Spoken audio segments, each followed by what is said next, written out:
ಇಂಥ ನವರಾತ್ರಿ ಹಬ್ಬದಲ್ಲಿ ನಾವು ಯಾವ ರೀತಿ ಘಟಸ್ಥಾಪನೆ ಮಾಡಬೇಕು ಅನ್ನೋದ್ರ ಬಗ್ಗೆ ನಾನು ಇವತ್ತಿನ ವಿಡಿಯೋನ ಮಾಡ್ತಾ ಇದ್ದೀನಿ. ಘಟಸ್ಥಾಪನೆ ಕಳಶ ಸ್ಥಾಪನೆ ಎರಡೂ ಒಂದೇ ಬರುತ್ತೆ. ಕೆಲವೊಬ್ಬರು ಗೋಧಿ ಧಾನ್ಯನ ಮೊಳಕೆ ಬರೆಸಿ ಅದರೊಳಗಡೆ ಕಳಶ ಇಟ್ಟು ಘಟಸ್ಥಾಪನೆ ಮಾಡ್ತಾರೆ.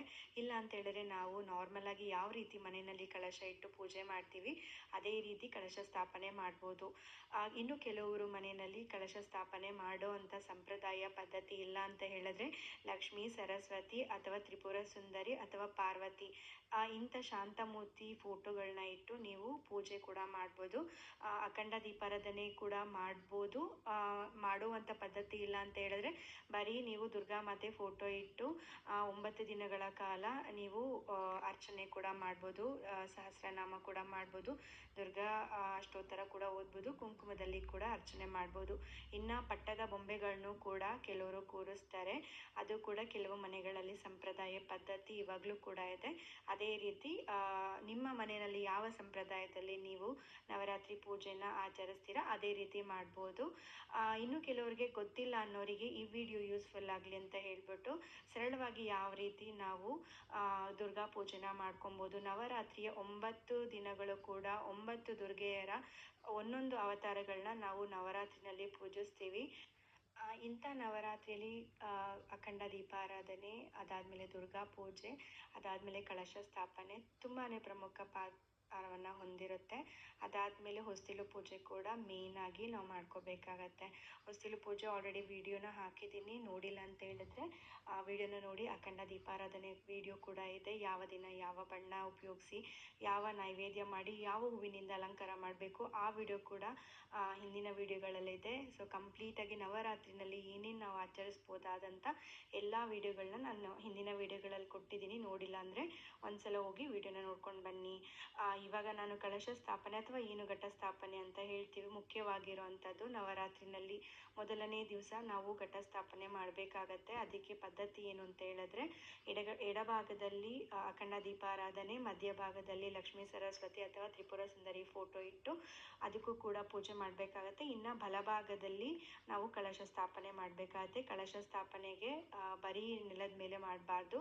ಒಂದು ಕೆಂಪು ವಸ್ತ್ರನ ತಗೊಂಡಿದ್ದೀನಿ, ಅದರ ಮೇಲೆ ಒಂದು ಬೆಳ್ಳಿ ತಟ್ಟೆನ ತಗೊಂಡಿದ್ದೀನಿ. ಬೆಳ್ಳಿ, ತಾಮ್ರ, ಹಿತ್ತಾಳೆ ಯಾವುದಾದ್ರೂ ನೀವು ತಗೊಳ್ಬೋದು ನಿಮ್ಮ ಅನುಕೂಲಕ್ಕೆ ತಕ್ಕಂತೆ. ಸ್ಟೀಲ್ ಒಂದು ಬಿಟ್ಟು ಬೇರೆ ಯಾವುದಾದ್ರೂ ಉಪಯೋಗಿಸ್ಬೋದು. ನಾನಿಲ್ಲಿ ಬೆಳ್ಳಿ ತಟ್ಟೆ, ಬೆಳ್ಳಿ ಕಳಶದ ಚೊಂಬನ ತಗೊಂಡಿದ್ದೀನಿ. ಅದಕ್ಕೆ ಅರಿಶಿಣದ ಕೊಂಬಿನಿಂದ ತಾಳಿನ ಕಟ್ಕೊಂಡಿದ್ದೀನಿ. ಅದಾದಮೇಲೆ ವಿಳೆದೆಲೆ, ಕಳಶಕ್ಕೆ ವಿಳೆದೆಲೆ ಬೇಕಾಗತ್ತೆ ಅಥವಾ ಮಾವಿನ ಸೊಪ್ಪು ಕೂಡ ಇಡ್ಬೋದು. ನಾನು ಕಳಶಕ್ಕೆ ವಿಳೆದೆಲೆ ಮತ್ತು ಬೇವಿನ ಸೊಪ್ಪಿನಿಂದ ಅಲಂಕಾರ ಮಾಡ್ಕೊಂಡಿದ್ದೀನಿ. ಈ ದುರ್ಗಾ ಪೂಜೆಯಲ್ಲಿ ಬೇವಿನ ಸೊಪ್ಪು ತುಂಬಾ ಪಾತ್ರ ವಹಿಸುತ್ತೆ, ಮುಖ್ಯವಾಗಿರುವಂಥ ಪಾತ್ರ ವಹಿಸುತ್ತೆ. ಆದಷ್ಟು ನಿಮಗೆ ಸಿಕ್ಕಿದ್ರೆ ಬೇವಿನ ಸೊಪ್ಪಿನಿಂದ ಅಲಂಕಾರ ಮಾಡಿ ದೇವಿ ಕೃಪೆಗೆ ಪಾತ್ರರಾಗ್ಬೋದು. ಇವಾಗ ಕಳಶಕ್ಕೆ ಅರಿಶಿನ, ಕುಂಕುಮ, ಅಕ್ಷತೆ ಮತ್ತು ರೋಸ್ ವಾಟರ್ನ ಹಾಕ್ಕೊಂಡಿದ್ದೀನಿ. ಒಂದು ನಿಂಬೆಹಣ್ಣು, ಕೆಂಪು ಹೂವು, ಅದಾದಮೇಲೆ ಪಚ್ಚ ಕರ್ಪೂರ ಹಾಕಿ ಕಳಶ ಸ್ಥಾಪನೆ ಮಾಡ್ಕೊಂಡಿದ್ದೀನಿ. ಮುಖ ಪದ್ಮ ಇದ್ದರೆ ಹಾಕೋಬೋದು. ಇಲ್ಲ ಅಂತ ಹೇಳಿದ್ರೆ ತೆಂಗಿನಕಾಯಿಗೆ ಅರಿಶಿನ ಕುಂಕುಮ ಇಟ್ಟು ಹೂವಿನಿಂದ ಅಲಂಕಾರ ಮಾಡ್ಕೊಬೋದು. ಸೇವಂತಿಗೆ ಹೂವಿನಿಂದ ನಾನಿಲ್ಲಿ ಹಾರನ ಹಾಕ್ಕೊಂಡಿದ್ದೀನಿ. ಅದಾದಮೇಲೆ ಗೆಜ್ಜೆ ವಸ್ತ್ರ ತುಂಬಾ ಮುಖ್ಯವಾಗಿರುವಂಥದ್ದು. ಪೂಜೆಗೆ ಗೆಜ್ಜೆ ವಸ್ತ್ರ ಹಾಕಿ ನಿಮ್ಮ ಹತ್ರ ಯಾವುದು ಆಭರಣ ಇರುತ್ತೆ, ಚಿನ್ನ, ಬೆಳ್ಳಿ ಯಾವುದಾದ್ರೂ ಸರಿಯೇ, ನೀವು ಯೂಸ್ ಮಾಡಿರೋಂಥ ಆಭರಣ ಇತ್ತು ಅಂತ ಹೇಳಿದ್ರೆ ಅದನ್ನು ತೊಳೆದ್ಬಿಟ್ಟು ದೇವಿಗೆ ಅರ್ಪಿಸ್ಬೇಕಾಗತ್ತೆ.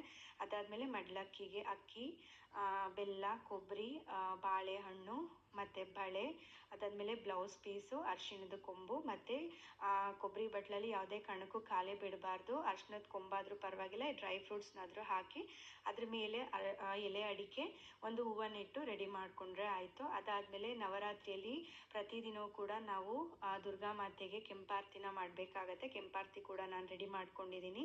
ಅದಾದಮೇಲೆ ನಾವು ಫಸ್ಟು ಗಂಗೆ ಪೂಜೆನ ಮಾಡಿಕೊಂಡು ಗಂಗೆ ಪೂಜೆ ಮಾಡಿರೋಂಥ ನೀರಲ್ಲಿ ಎಲ್ಲ ಪೂಜಾ ವಸ್ತುಗಳಿಗೆ ಆ ನೀರಿನಿಂದ ಪ್ರೋಕ್ಷಣೆ ಮಾಡ್ಕೊಬೇಕಾಗತ್ತೆ. ನಾನಿಲ್ಲಿ ಅಷ್ಟೋತ್ತರ ಮಾಡೋದಕ್ಕೆ ಲಕ್ಷ್ಮೀ ವಿಗ್ರಹನ ತೊಗೊಂಡಿದ್ದೀನಿ. ನಿಮ್ಮ ಹತ್ರ ಇದ್ದರೆ ತೊಗೊಳ್ಳಿ, ಇಲ್ಲ ಅಂತ ಹೇಳಿದ್ರೆ ಒಂದು ಕಾಯಿನ್, ಬೆಳ್ಳಿ ಕಾಯಿನಲ್ಲಿ ಕೂಡ ನೀವು ಅಷ್ಟೋತ್ತರ ಮಾಡ್ಬೋದು. ಅದಾದಮೇಲೆ ವಿಘ್ನೇಶ್ವರನ ಪೂಜೆಗೆ ಮೇಯ್ನ್ ಬೇಕಾಗಿರೋದು ವಿಘ್ನೇಶ್ವರನ ಮೂರ್ತಿ. ಇಲ್ಲ ಅಂತ ಹೇಳಿದ್ರೆ ಅರಿಶಿಣದ ಮೂರ್ತಿನೂ ಮಾಡ್ಕೊಬೋದು, ಇಲ್ಲ ಸಗಣಿ ಅದರಲ್ಲೂ ಕೂಡ ನೀವು ಪಿಲ್ಲಾರ್ತಿನ ಮಾಡಿಕೊಂಡು ಗಣೇಶನ ಪೂಜೆ ಮೊದಲಿಗೆ ಮಾಡ್ಕೊಬೇಕಾಗತ್ತೆ. ಒಂದು ವಿಳೆದೆಲೆ ತೊಗೊಂಡು ಅದ್ರ ಮೇಲೆ ಅರಿಶಿನ ಕುಂಕುಮ ಮತ್ತು ಅಕ್ಷತೆನ ಹಾಕಿ ಗಣೇಶನ ವಿಗ್ರಹನ ಇಟ್ಟು ಹೂವಿನಿಂದ ಅಲಂಕಾರ ಮಾಡಿ ಇವಾಗ ಊದ್ ಕಡ್ಡಿ ಅಂದರೆ ಗಂಧದ ಕಡ್ಡಿಯಿಂದ ಫಸ್ಟು ಬೆಳಕೊಳ್ತಾ ಇದ್ದೀನಿ. ಅದಾದಮೇಲೆ ಅರಿಶಿನ ಕುಂಕುಮ ಮತ್ತು ಅಕ್ಷತೆನ ಗಣೇಶನಿಗೆ ಸಮರ್ಪಿಸಿ ಮೊದಲನೇ ಪೂಜೆ ಯಾವಾಗಲೂ ನಾವು ವಿಘ್ನೇಶ್ವರನಿಗೆ ಮಾಡೋದ್ರಿಂದ ಯಾವುದೇ ರೀತಿ ವಿಘ್ನ ಬರ್ದಿರೋ ಥರ ನಮ್ಮ ಈ ವ್ರತನ ಪರಿಪೂರ್ಣವಾಗಿ ನೆರವೇರಿಸಿಕೊಡುತ್ತಾನೆ ಅಂತ ಹೇಳ್ಬಿಟ್ಟು ವಿಘ್ನೇಶ್ವರನಿಗೆ ಫಸ್ಟು ನಾವು ನಮಸ್ಕಾರ ಮಾಡ್ಕೊಬೇಕಾಗತ್ತೆ.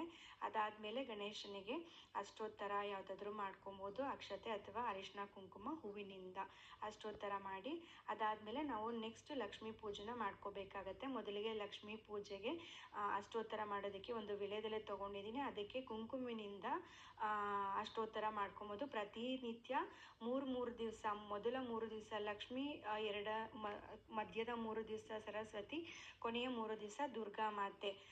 ಈ 3 ದೇವತೆಗಳ ಹೆಸರನ್ನ ಹೇಳಿಕೊಂಡು ಪ್ರತಿದಿನ ಹೂವಿನಿಂದ, ಅರಿಶಿನ ಕುಂಕುಮದಿಂದ ಅಥವಾ ಅಕ್ಷತೆಯಿಂದ ನೀವು ಬಳೆಗಳು ಅಥವಾ ಕವಡೆ, ಗೋಮತಿ ಚಕ್ರ ಇಂಥದ್ದು ಎಲ್ಲ ಮಂಗಳ ದ್ರವ್ಯಗಳಿಂದ ನೀವು ಅಷ್ಟೋತ್ತರನ ಮಾಡ್ಕೊಬೋದು. ಸೊ ಕೊನೆಯದಾಗಿ ದೇವಿಗೆ ನೈವೇದ್ಯನ ಮಾಡಬೇಕಾಗತ್ತೆ.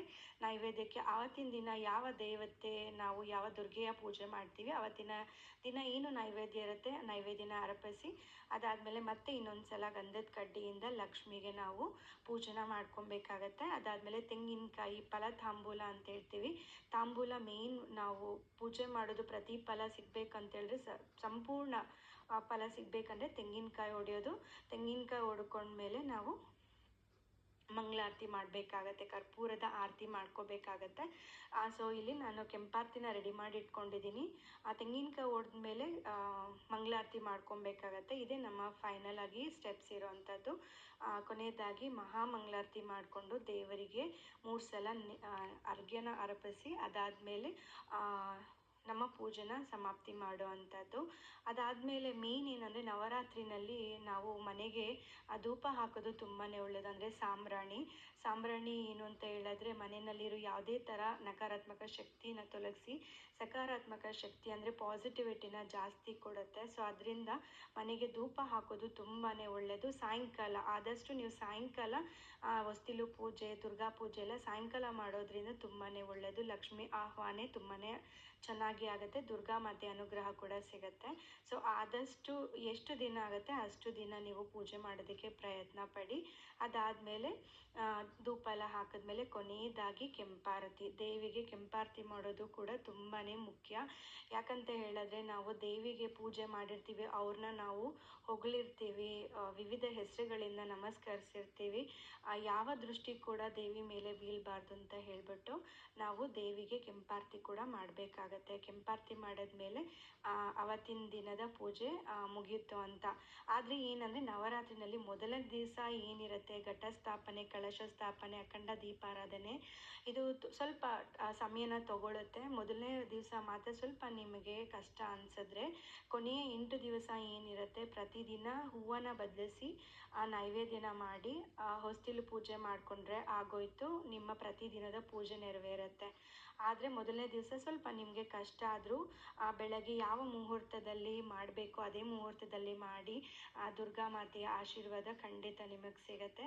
ಆದಷ್ಟು ಬೆಳಗ್ಗೆ ಪೂಜೆ ಸ್ಟಾರ್ಟ್ ಮಾಡಿಕೊಂಡ್ರೆ ನಿಮಗೆ ಘಟಸ್ಥಾಪನೆ ತುಂಬ ಒಳ್ಳೆಯದು. ಸಾಯಂಕಾಲ ನಾರ್ಮಲಾಗಿ ಹೊಸ್ತಿಲು ಪೂಜೆ ಎಲ್ಲ ಮಾಡಿ ದೇವಿಗೆ ದೀಪಾರಾಧನೆ ಎಲ್ಲ ಮಾಡ್ಕೊಬೋದು.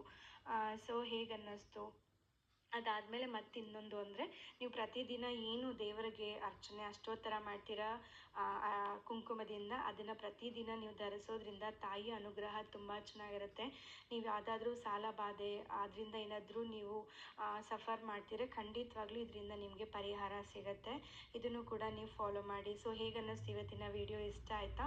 ಸರಳವಾಗಿ ಯಾವ ರೀತಿ ನಾವು ಘಟಸ್ಥಾಪನೆ ಅಥವಾ ಕಳಸ್ಥಾಪನೆ ಮಾಡೋದು ಅನ್ನೋದನ್ನು ನೋಡ್ಕೊಂಡು ಬಂದ್ವಿ. ಮತ್ತೆ ಒಂದು ಒಳ್ಳೆ ಕಂಟೆಂಟ್ ಜೊತೆ ನಾನು ನಿಮಗೆ ಸಿಗ್ತೀನಿ. ಅಲ್ಲಿವರೆಗೂ ನಮಸ್ಕಾರ.